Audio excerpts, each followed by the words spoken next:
Hello Aquarius, Sun, Moon, Rising, and Venus signs. Kamusta kayo? Sana po nasa mabuti kayong kalagayan.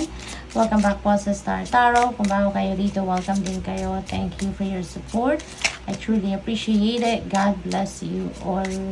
Maraming salamat sa inyong mga likes and subscribes. Pati na rin po sa mga nag-iiwan ng mga mensahe or komento. Maraming salamat.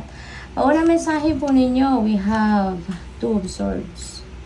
Ayan, so we have Two of Swords. So, meron ditong meron kayong gustong gawin or may desisyon na kailangan kayong harapin.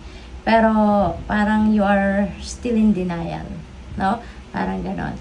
Yung, siguro, sinasabi ninyo sa sarili ninyo na, I will get into it. Magde-decision ako. Gagawin ko yon. Pero, wag muna ngayon.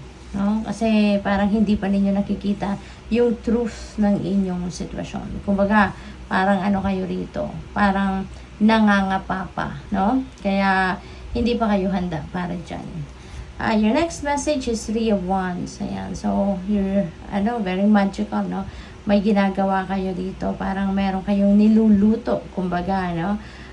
You are brewing something dito. And maybe that is related to your dreams. Maybe that is related to something na parang ini-envision ninyo for yourself. No? So siguro ngayon, mag-i-implement na kayo ng inyong mga plano. Mahari ngayon, you're going to start rolling the dice. Kumbaga, dahil eto na, no? Ramdam nyo na it's divine timing. Diba? Para simulan nyo nang gawin or simulan nyo nang isakatuparan ng mga bagay-bagay na dapat ninyong gawin. Ano?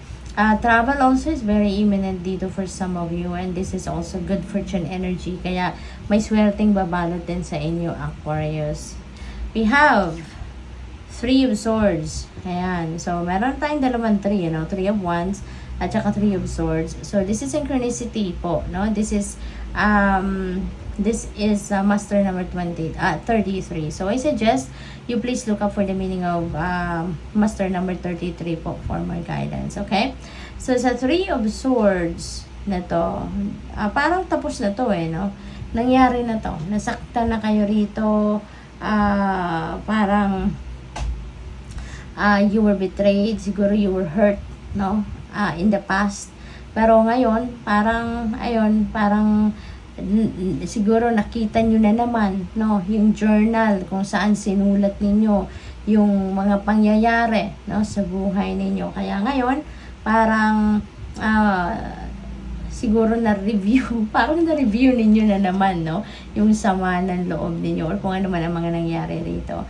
So parang eto ngayon, no, dahil nabuksan nyo na naman yung journal ninyo kung saan nakasulat yung parang diary to eto na naman, naiiyak na naman siguro kayo. Naaalala nyo na naman yung sakit na naranasan ninyo nung nangyari itong betrayal na to or kung ano mang klaseng pain, ang naidulot sa inyo ng kung sino man.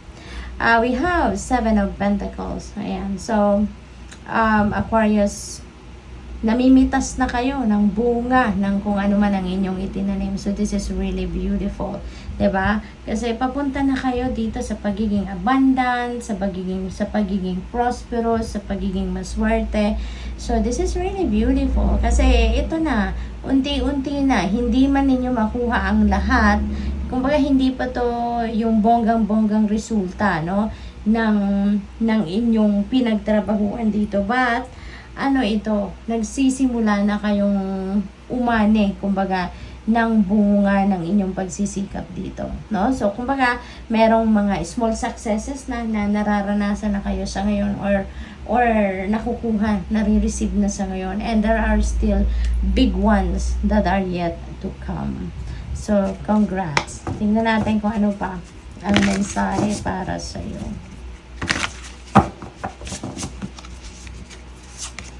We have You the Muse. Ayan. So, Aquarius, napakaganda nito. Kasi, you are finally finding yung rhythm na komportable na kayo sa kung sino kayo, komportable na kayo sa kung ano ang meron kayo, komportable na kayo doon sa pag-unleash ng inyong mga talents, skills, and gifts, no? Yung bang na i-express mo na yon, na ilalabas mo na yon, yung gano'n. So, this is really beautiful. Parang meron dito mga opportunities kasi, no? Para mailabas ninyo yon, ma-express ninyo yon. What else? Fall in love with your own story. Okay? Fall in love with your own story rather than maniwala kayo sa mga kwento ng iba. Rather than mag-focus kayo sa mga nagmamarites sa inyo. No? Kasi there could be a lot of marites around you sa ngayon na naghahatid ng kung ano-anong kwento sa inyo. No? So, fall in love with your own story. Yun na lang ang i-appreciate ninyo. Yun na lang yung pagtuunan ninyo ng pansin. No? Rather than other people's story na maaaring dalhin ng kung sino man sa inyo, no? Chismis, kumbaga. We have sacred mirrors. Ayan. So, feeling ko dito, meron kayong mga interactions, no? With someone, with other people, na, kumbaga, parang nakikita ninyo yung sarili ninyo sa kanya. You know? Maybe you're dealing with someone dito na may mga ginagawa kayo or may sa pag-uusap ninyo, yung parang nakikita mo na, parang ganito ako, parang ako siya, no? Kasi nakikita mo, nasasalamin mo yung sarili mo doon sa taong yon. And maybe hindi mo yon nare-recognize na ganon ka, pero because of makakausap mo yung taong ito, makakasama mo yung taong ito. So, doon mo parang mas na-appreciate ang sarili mo na, ay, maganda pala yun. Ganon din ako yung ganon, no? What else? We have fearless expression. Ayan, you're being invited here to be fearless in expressing yourself. Be fearless in approaching life. Diba? Kasi maaaring ang iba sa inyo dito, nagdadalawang isip kayo or natatakot kayo na iparamdam sa mga tao, gawin kung ano yung dapat ninyong gawin. Yung ganun ba? No?